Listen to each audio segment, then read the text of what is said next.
Hey, yo, what is up, my good people?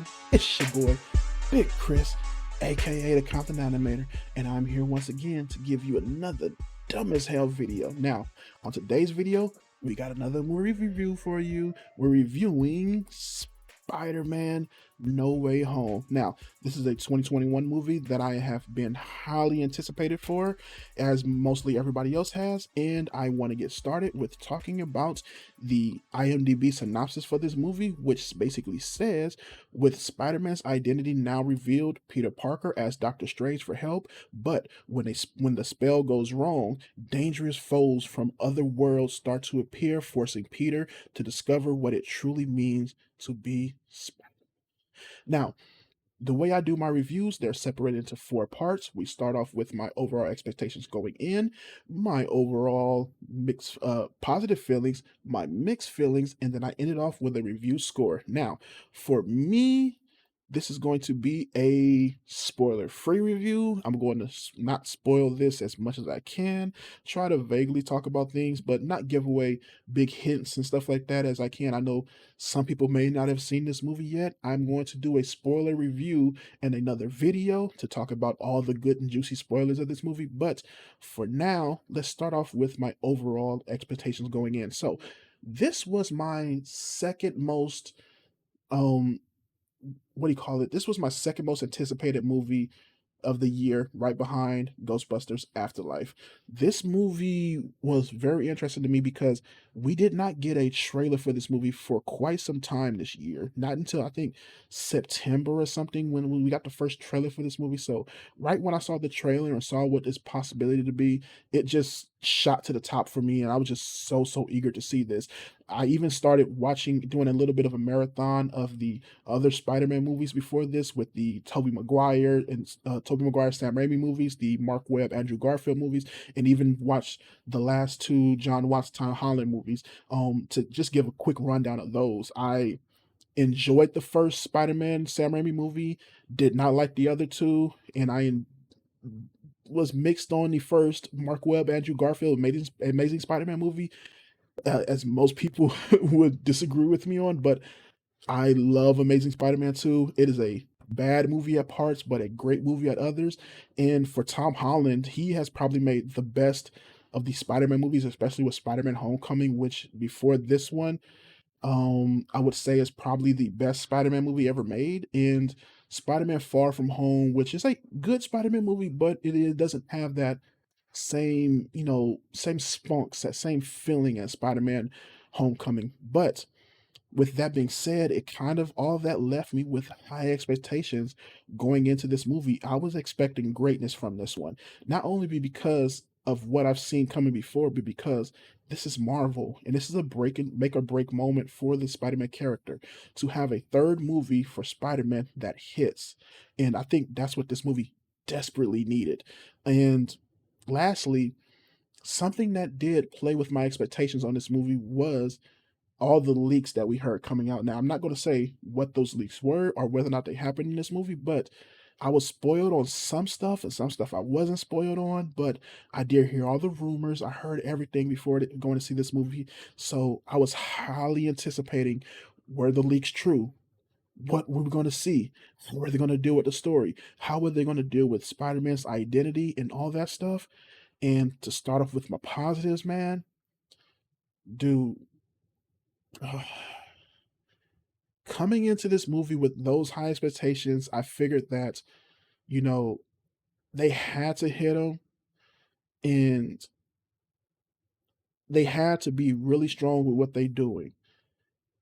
And they had to end this year off right for Spider Man. And man, dude, like, to be truthful, like, watching this one and seeing what they did, it was kind of weird because I fucking love this movie. I seriously, thoroughly enjoyed the hell out of this movie. Like, I really liked it, man.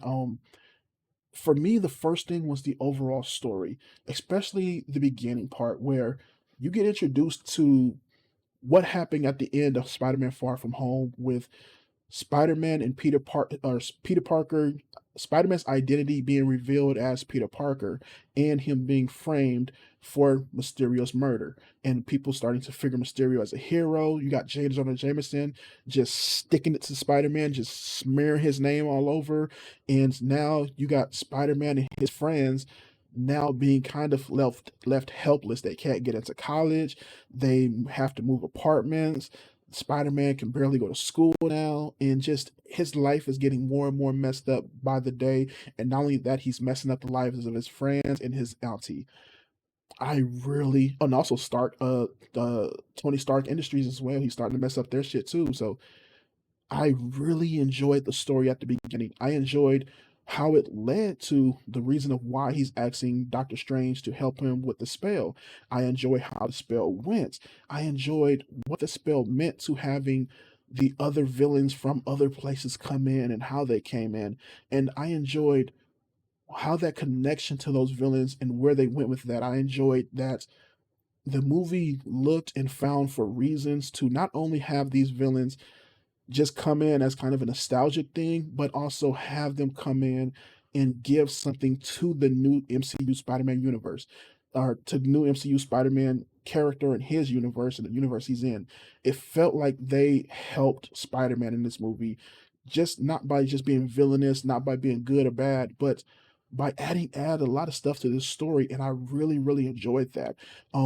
Like I said, I love how they dealt with the secret identity stuff here, and for me, that was the best case scenario of what they did here because it really played on Spider-Man and it really helped with pushing it for the other characters in this movie and kind of giving a shine to some. To talk about the cast, the characters here, I would say Tom Holland really opened up in this movie for me.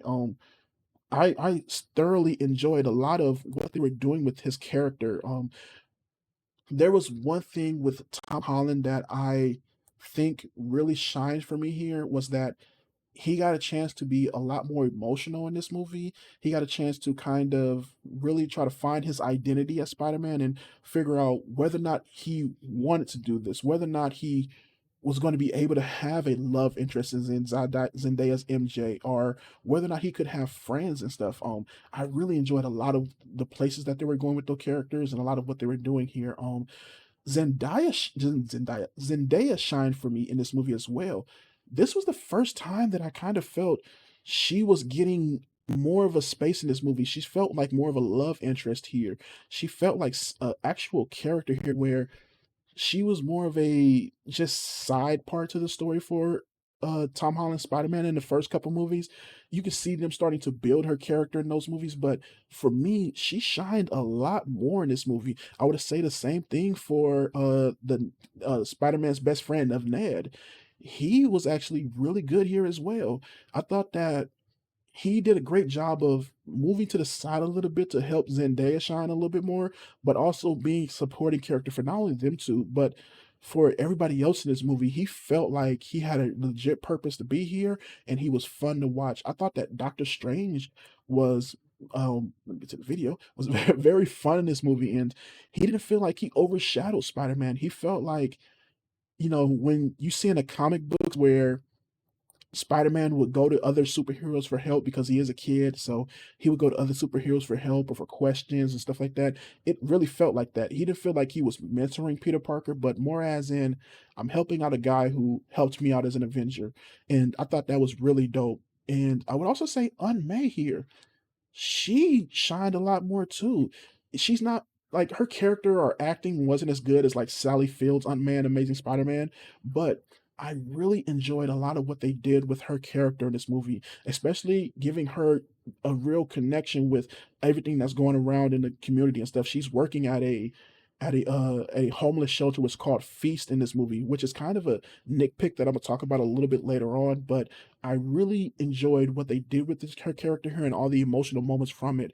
And with that being said, talking about characters, I enjoyed the villains a lot in this movie, especially the main three. And um, what's it right here? And Doc Ock, the Green Goblin, and Electro. I thought all three of those dudes did a an amazing job in this movie, especially William Dafoe. He turned it up to 10 in this movie, and I really enjoyed his acting role. He seemed to play the double personalities of Green Goblin and Norman Osborn very well here, and I enjoyed a lot of what they were doing with his character and who he was in this movie. And it really shined as well. I think that especially all three of them are at least most definitely um the Green Goblin and Electro, they were 10 times better in this movie. They felt like genuine, real characters here, whereas Electro was a little goofy in a Spider-Man movie, and same thing with the Green Goblin.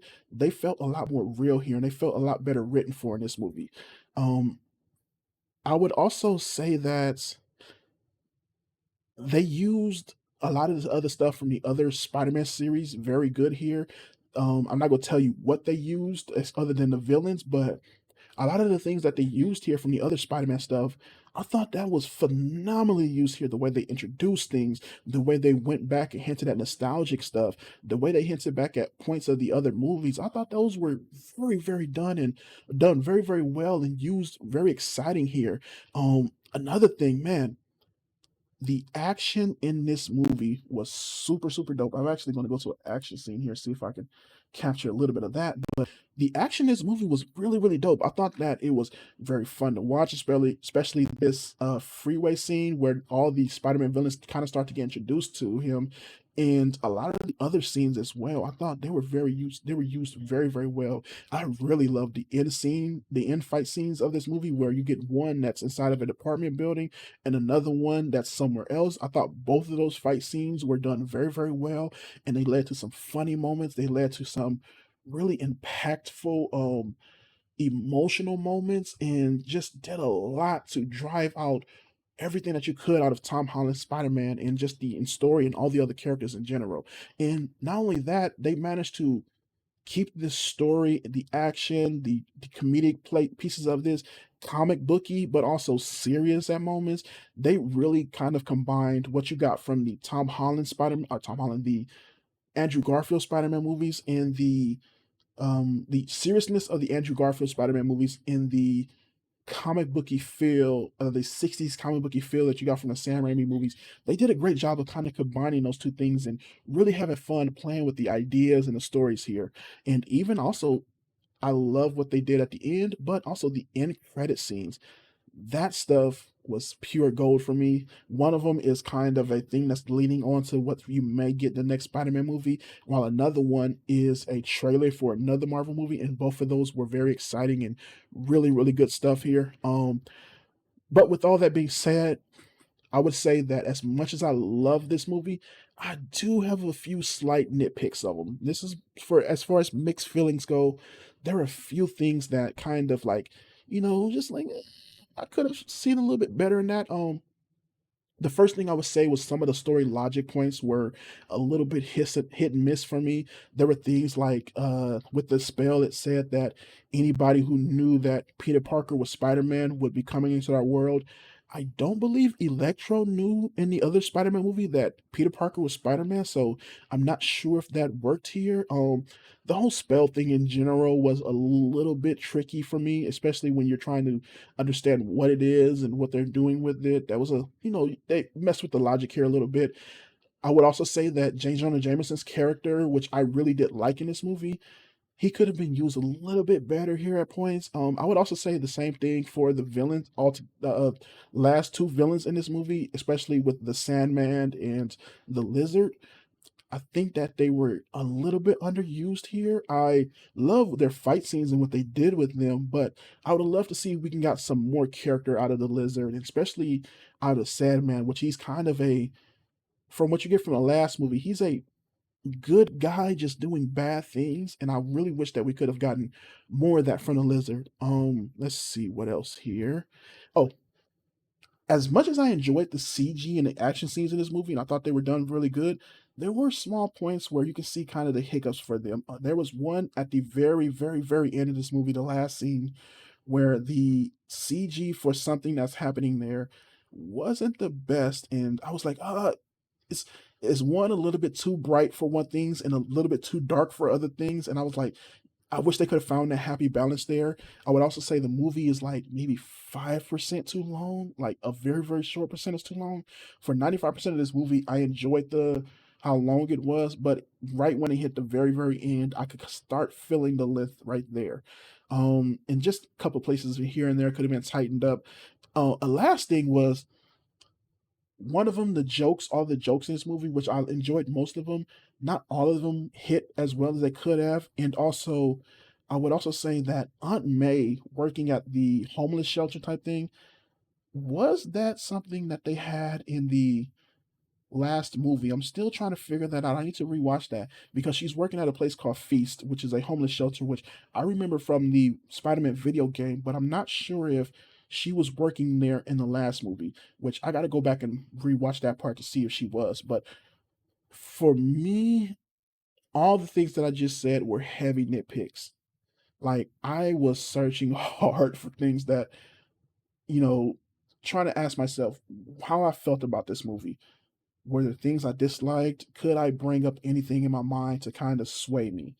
I knew I enjoyed this movie coming out of it, but when sitting with this movie, I wanted to see how would this movie last with me? How would it stand with me? And like I said at the beginning, I still loved it. I still really, really enjoyed a lot of this movie. It entertained the hell out of me.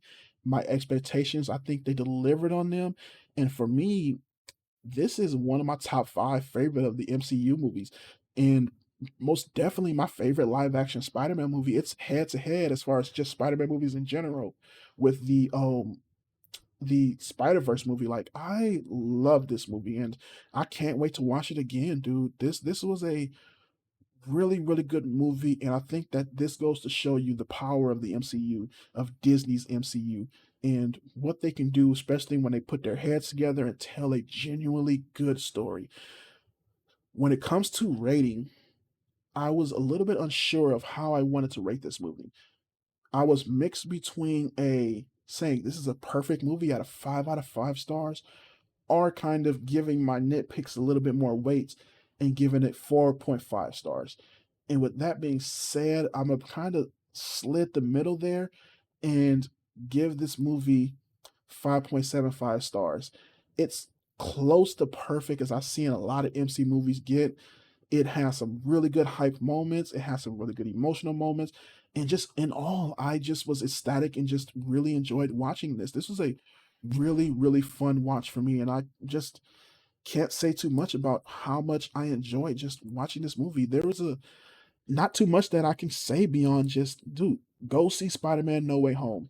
Have fun, have fun, have fun. This is a fun movie and I'm happy to watch it. So, thank you for watching my review. Like, comment, subscribe. I'm gonna have my spoiler review coming up soon. And please share the video if you want to. Let other people I know I got reviews here. I got movie trailer watches here and just all type of fun stuff here. Tell me what you thought about this movie and are you excited for what's going next in the MCU? Thank you for watching. I'm out of here. Word up and peace.